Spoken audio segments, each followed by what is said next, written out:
Love, life, and lessons from the past. Only at Dear Mags FM with DJ Gene. Dear Mags FM, Christmas is coming up. And every Pasko na lang, nagpa-flashback sa akin ng lahat. Nung na-discover kong matagal akong naging tanga, sa isang taong akala ko'y may one great true love na for 3 years. Tago mo na lang ako sa pangalang Smiley77.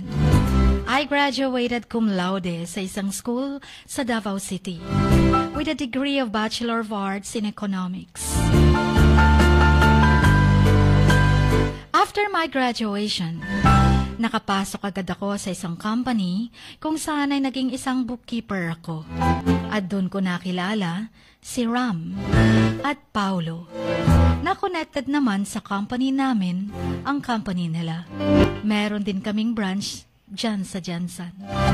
Nung tumagal, nanligaw si Ram sa akin through his best friend Paulo na siyang nagmaniobra upang sagutin ko na si Ram. Until sa umabot na kami, almost 3 years, and we were planning na magpakasal na. First week of November 2022.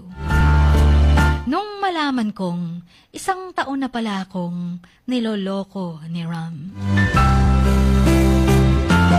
I discovered his unfaithfulness by accident. One time kasi noon, nag-lowbat ang phone ko. So, gi-charge ko muna and I needed to search something sa Google. So, I grabbed his laptop. Nasa apartment kasi ako niya that time at may wifi. 9 a.m. and waiting lang sa pag-uwi niya from work by 5 p.m. Day off ko kasi that time. Pero nag-message siyang baka 8 p.m. pa daw siya makakauwi. At depende na sa akin if hihintayin niya ako. Sabi ko, wait na lang kita. Matutulog na lang muna ako dito. And then suddenly nakita ko all his messages. His messages sa Messenger. I saw everything. Pictures, mga videos, mga chats. I saw it all. Dahil naka-open lahat ng SOCMED accounts niya, nakita ko din lahat. And he never changed his passcode or passcode anyway. The passcode? Birthday niya. His best friend na si Paulo, lagi naming kasama sa mga lakad. Nag-message din doon. Tapos, alam niyo bang pinag-uusapan nila ang isang girl with the name Dimples? Ni-browse ko ang chat nila. Kilala ko pala itong si Dimple na to. Bilang katropa din nila. I spent more time reading through everything. And I discovered Dimple was pregnant pala. Tapos itong si Ram na boyfriend ko, ang ama ng dinadala ni Dimples. Pinapadalhan pa pala nito ng pera panggastos sa pagbubuntis niya. Kaya pala, pag tinatanong ko kung magkano na ipon niya para sa pagpapakasal, hindi pa raw sapat. Yun pala ay may kahati na ako. Hindi pa man kami kasal. Parang may bagyo bigla sa paligid ko that time. Halos umusok ako sa galit. Parang may pumutok na bulkan. And I cried so hard na halos nahihirapan akong huminga nun. But you know what? What really got me were the things they said about me. Yes, Jean, pinag-usapan pa nila ako sa chat nila. They made jokes about me, ridiculed and belittled me. As in, sobrang masakit para sa akin.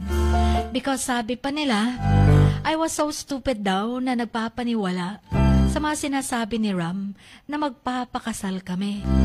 Na kesyo, puputi daw ang uwak bago ako niya pakakasalan. Na kesyo, ang tanga-tanga ko daw. Na kesyo, feeling ko daw ang ganda ko. Na kesyo, feeling ko daw ang sexy ko. Para patulan ni Ram. Mula mismo sa boyfriend mong minahal mo. Kasi itong si Ram, he would text me chatting about our wedding plans. Sometimes siya nga nauuna na may nakita siya, ganito ganyan, bagay daw sa kasal namin. Pero pagkatapos nun, yung mga reply ko pala sa kanya, siniscreenshot niya lahat at sinisend kay Paolo. Tapos magtatawanan sila. Laughing out loud about how stupid I was. Chin, there was so much more. At di ko kinaya i-take lahat ng panlalait ni Ram about me. Na akala ko'y kilalang kilala ko na. At mahal na mahal ako. Kaya sobra kong tanga talaga. Feeling ko nun, pinagtatawanan na siguro ako ng lahat ng tropa ni Ram at Paolo. Dahil sa katangahan ko. Sa kamartiran ko. Niwala akong kamalay-malay. 1 taon na nila akong pinag-uusapan. Niloloko, pinagtatawanan. Ni walang concerned man lang na friend nila ang nagsabi sa akin sa panlolokong ginagawa ni Ram sa akin. And even Paolo. Ano bang i-expect ko? Mag-best friend sila. But I was more confused than anything. Who the bloody hell was this person pretending to be my Ram?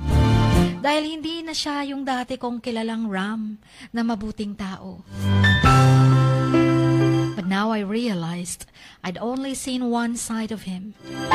Two-faced evil pala si Ram sa totoo lang. And for 3 years, late ko nang nakilala ang evil side niya. Si Paolo, na siyang nagtulak sa akin kay Ram, had actively been pushing Ram din na makipag-break na sa akin. And suggested na after Christmas na lang daw akong hiwalayan para hindi masyadong depressing sa part ko daw. In case na hindi ko matanggap dahil magpapasko na. Tsaka wag na daw akong dalhin ni Ram sa family nito. Tulad ng plano namin. At si Dimples na lang daw ang ihaharap niya dahil nga buntis na to. And when I read that particular message, something inside me snapped. Parang may naisip tuloy ako nun. My whole life, naranasan ko na Chin lahat ng mga panlalait. For being the poor kid sa isang mayamang eskwelahan. For being a fat kid and teenager. At tuksohing baboy. For being an ugly duckling. For being baduy manamit. For being so quiet at walang kaibigan. For being the most unattractive girl sa campus. Lahat ng yon, tiniis ko. Kinaya ko. Lahat ng pambubuli, hinarap ko. But growing up with all that gives you a core of steel. And anyone who tries to punch it will break their hands. So binago ko ang sarili ko, Chin. Pagdating sa college, natuto kong mag-ayos, mag-diet, gumanda, naging top lalo sa klase. Sabi ko pa, I was not going to be humiliated again. Not again. And not like this. So I thought ahead. And when I discovered those messages, nagligpit na ako ng mga naiwan kong gamit sa apartment ni Ram. Yung pictures namin sa wall na ako rin naman ang nagdikit ay pinunit kong lahat. Alam mo yung I made sure na there's no trace about me sa apartment na yon. Pero hindi ko pa siya kinumpronta. Naghintay lang ako, so I had a few days to pull myself together. Simula nung umalis ako. Pero di yata napansin ni Ram yun. Wala siyang pakialam kung andun ang pictures namin. Deadma lang. Nag-message siya that time kung bakit wala daw ako doon pagdating niya. Reply ko lang na may bigla lang akong pinuntahan. Sinisi niya pa ako. Kung bakit pa siya umuwi ng maaga, gayong wala naman daw pala ako. Dahil akala niya nag-iihintay ako. Hindi ko malang daw siya minessage. Inaway-away niya pa ako at lahat. God, kung hindi ko pa na-discover yung mga messages nila, ako yung magsasorry sa kanya. Pero dahil umiinit na ako, umaapoy ako sa galit ko. Binabaan ko siya ng phone pagkatapos ng pagmura ko. And for the next week, nagpretend ako na everything was fine. At which I'm glad na mabilis akong nakarecover sa mga na-discover ko, though masakit pa din. Soon, my feelings toward Ram hardened. Tumigas na ang puso ko sa kanya. Ang love ko for him ay napalitan ng pagkamuhi and replaced by nothing. Until sa nakabalik ako sa apartment niya one day. And then I waited until sa umalis siya. And then kinuha ko ulit ang laptop niya. Always putting it back in the same position para di niya mahalata. He never suspected anything. And still never changed his passcode. I collected the most telling evidence, the most explicit messages, the most vicious ones towards me. Mga panlalait nila sa akin, mga pictures. Ang buntis na si Dimples, kasama. Those messages mentioning the money, na meron din siyang nadispalko sa company nila. Na-screenshot ko na. Na-email ko na. Yung ultrasound photos ni Dimples, nabuntis siya, at si Ram ang ama. Nakuha ko na. And I sent them all to my account, saved them sa isang flash drive. And then I deleted the history and tracks sa laptop ni Ram. And then dumating ang araw, a day before Christmas. Natuloy naman ang plano namin. We arrived at his parents' house in the morning with plans to spend the night. And so I spent the day watching Ram habang nagbibilyard sila. Yung titig na akala mo in love sa boyfriend niya. Pero kumukulo na pala ang dugo niya. Watching Ram, ang one true love ko kuno na hayop pala. Diablo. Walang kapantay na manloloko. Sa isip ko, sige lang. I'll let you have a lovely Christmas. And then he kissed me goodnight pa. Sabi ko kasi mauna na akong matulog. So nagbilliards pa sila. Tapos binulungan niya pa akong sobra daw niya akong mahal. Haler. Ako naman imbes na kiligin tulad nun, parang nag-goosebumps ako na parang kinilabutan sa sinabi niya. Gusto ko siyang sampalin, pero pigil na pigil pa ako. Hindi ako nagpahalata. Pero pagkatalikod ko, umismid lang ako. Ismid na sobrang lalim ng pait at pain deep inside. And so the next morning, nakaupo na lahat for breakfast. Andon ang pamilya ni Ram. I sent all the evidence sa kanila through messengers. All the chats, pictures, mga panlalait ni Ram sa akin. Ang babaeng nabuntisan niya, ang perang nadispal ko niya, lahat-lahat na. I sent them to his mother, sa papa niya, sa mga kapatid niya, at sa mga pinsan niya pa. Any family member whose contact I had received it. I was able to time this because Ram's family is pretty phone addicted.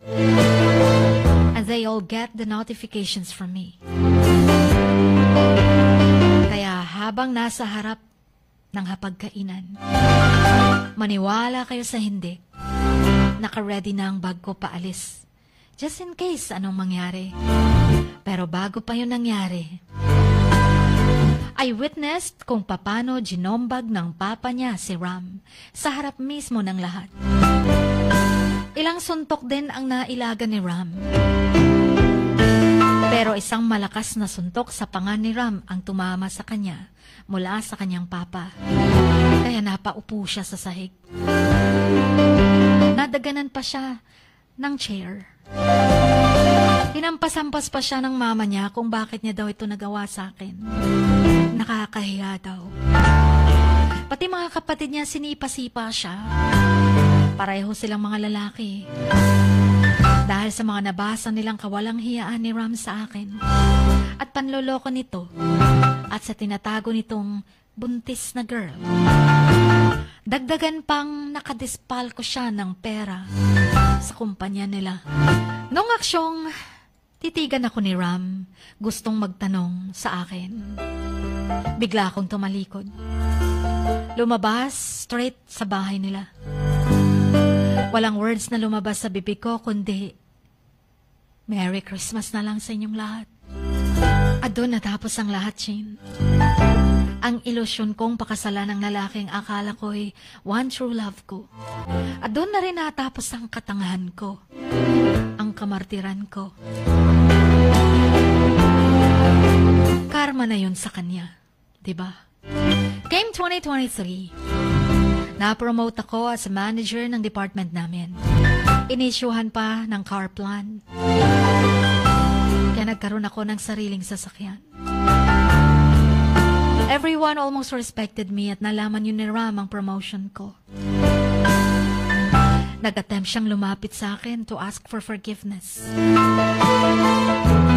Parang sising-sisi dahil pinakawalan niya ang isang katulad ko. But I refused na makipag-usap sa kanya. Wala na kaming dapat pag-usapan pa.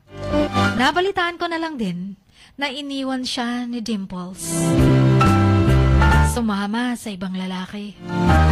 Ang masakit pa, ang nadispal ko niyang pera,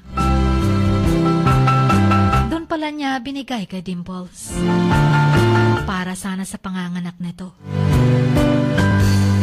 Merisi, sabi ko. He resigned, Jean, because kalat na sa company ang ginawa niya.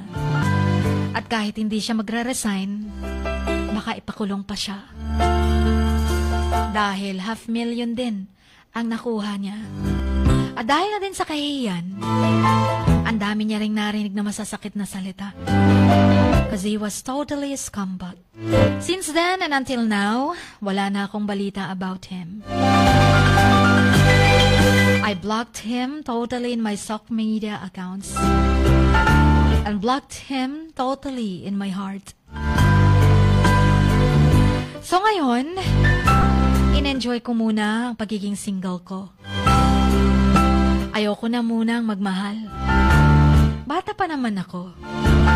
Darating din ang right man ko. And the next time I fall in love,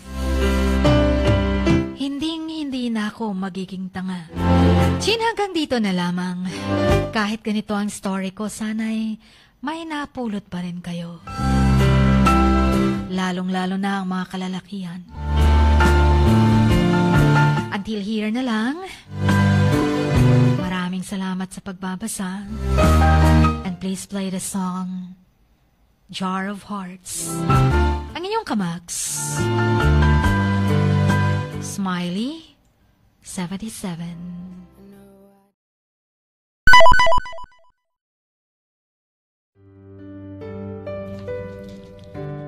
Sa bawat pagluha mo, may nakatagong kwento.